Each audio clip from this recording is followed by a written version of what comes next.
Peut-on imaginer dans quel mépris tient la mafia italo-montréalaise nos élites corrompues? Et qu'arrive-t-il lorsqu'il nous arrive de penser que le mafieux, dans sa quintessence nietzschéenne, est le type même achevé du capitalisme post-historique? Il nous faudra bien un jour établir la liste noire, le livre noir de nos élites québécoises, des exactions du clan des Marais, de l'exposition tenue à Montréal, des œuvres picturales du fils Kadhafi, organisées par SNC-Lavalin, en passant par la corruption généralisée de la ville de Montréal. Bonjour, bienvenue dans ma bibliothèque. Nous sommes à Montréal le 9 février 2013. Mon nom est Bruno Lalonde. Aujourd'hui, je poursuis encore cette lecture fort instructive, celle de Jean-Claude Michéa, tirée cette fois-ci de cet ouvrage, L'enseignement de l'ignorance et ses conditions modernes.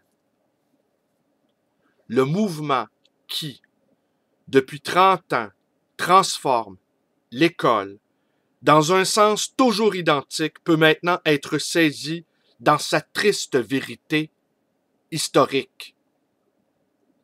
Sous la double invocation d'une démocratisation de l'enseignement, ici un mensonge absolu, et de la nécessaire adaptation au monde moderne, ici une demi-vérité, ce qui se met effectivement en place à travers toutes ces réformes également mauvaises, c'est l'école du capitalisme total, c'est-à-dire l'une des bases logistiques décisives à partir desquelles les plus grandes firmes transnationales, une fois achevé dans ces grandes lignes le processus de leur restructuration, pourront conduire avec toute l'efficacité voulue la guerre économique mondiale du 21e siècle. Si l'on conserve le moindre doute à ce sujet, ou si l'on trouve ces propos exagérés, il suffit, conformément aux recommandations de Machiavel, de se placer un instant au point de vue de l'ennemi et de se demander ce qu'il est condamné à vouloir étant donné ce qu'il est. Ce travail de vérification est heureusement simplifié du fait que les seigneurs de guerre des royaumes de l'économie mondiale, avec toutes leurs armées de légistes et de lettrés, sont en permanence contraints de se réunir afin de coordonner leur stratégie rivale et de veiller à ce que jamais elles ne mettent en péril ce qu'elles appellent si bien la gouvernabilité de ce monde, hein? La fameuse gouvernance. De là, un certain nombre de rapports, documents, comptes rendus, notes d'information, mémorandas ou tout simplement témoignages qui, s'ils ne parviennent généralement jamais à la connaissance du grand public, demeurent, encore du moins pour l'instant, en partie accessibles aux esprits curieux et aux enquêteurs obstinés.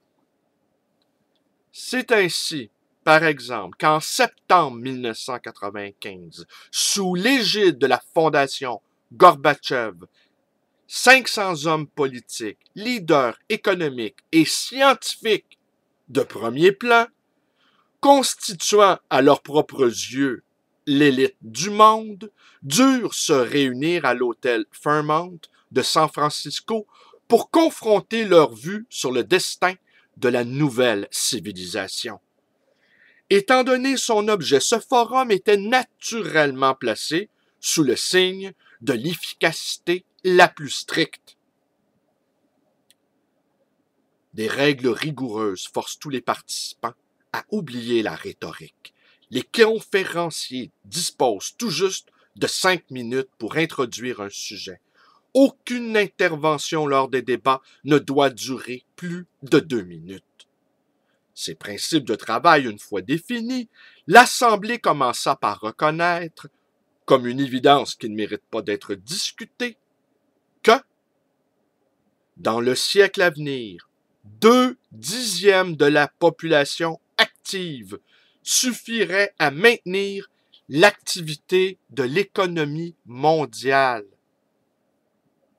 Dans le siècle à venir, 2/10 de la population active suffirait à maintenir l'activité de l'économie mondiale. Sur des bases aussi franches, le principal problème politique que le système capitaliste allait devoir affronter au cours des prochaines décennies put donc être formulé dans toute sa rigueur. Comment serait-il possible pour l'élite mondiale de maintenir la gouvernabilité des 80% d'humanité surnuméraire dont l'inutilité a été programmée par la logique libérale? La solution qui, au terme du débat s'imposant comme la plus raisonnable, fut celle proposée par Zbigniew Brzezinski, sous le nom, là je vais essayer de le prononcer correctement, Tititainment, qui est un mot valise qui signifie à la fois entertainment et tit, qui veut dire sein en argot américain, toton si on préfère en joual québécois.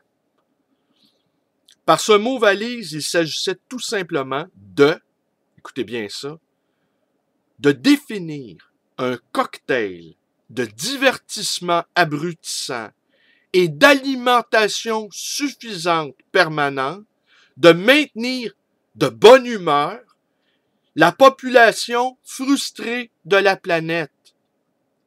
Cette analyse cynique et méprisante a évidemment l'avantage de définir avec toute la clarté souhaitable le cahier des charges que les élites mondiales assignent à l'école du 21e siècle. C'est pourquoi il est possible, en se fondant sur elle, de déduire, avec un risque limite d'erreur, les formes a priori de toute réforme qui serait destinée à reconfigurer l'appareil éducatif selon les seuls intérêts politiques et financiers du capital. Prêtons-nous un instant à ce jeu. Tout d'abord, il est évident qu'un tel système devra conserver un secteur d'excellence destiné à former au plus haut niveau les différentes élites scientifiques, techniciennes et managériales qui seront de plus en plus nécessaires à mesure que la guerre économique mondiale deviendra plus dure et impitoyable. Ces pôles d'excellence, aux conditions d'accès forcément très sélectives, devront continuer à transmettre de façon sérieuse, c'est-à-dire probablement qu'attend l'essentiel sur le modèle de l'école classique, non seulement des savoirs sophistiqués et créatifs, mais également, quel que soit ici ou là, les réticences positivistes de tel ou tel défenseur du système, ce minimum de culture et d'esprit critique sans lequel l'acquisition et la maîtrise effective de ces savoirs n'ont aucun sens, ni surtout aucune utilité véritable. Et bien voilà.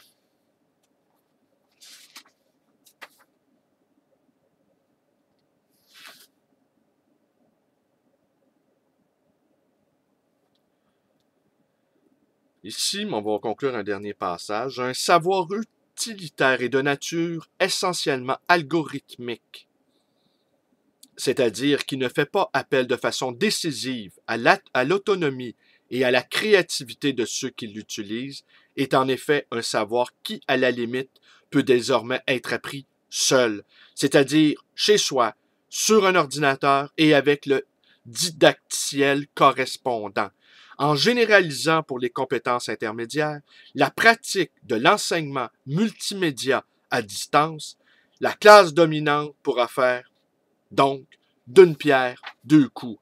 D'un côté, les grandes firmes, Olivetti, Philips, Simons, Ericsson, seront appelées à vendre leurs produits sur le marché de l'enseignement continu que régissent les lois de l'offre et la demande.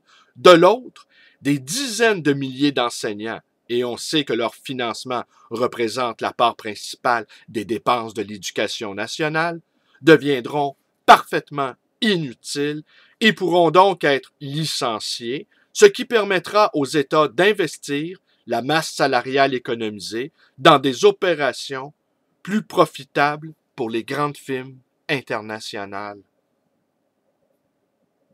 Et puis tous les autres, là, tous les surnuméraires,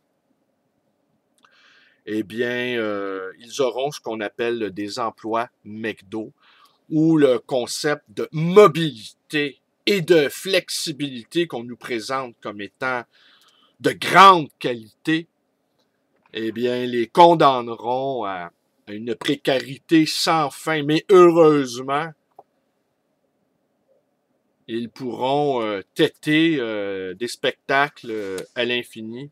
Ils pourront mettre leur cerveau, le temps de leur cerveau disponible à des activités parfaitement insignifiantes et inutiles et non pas à aller scander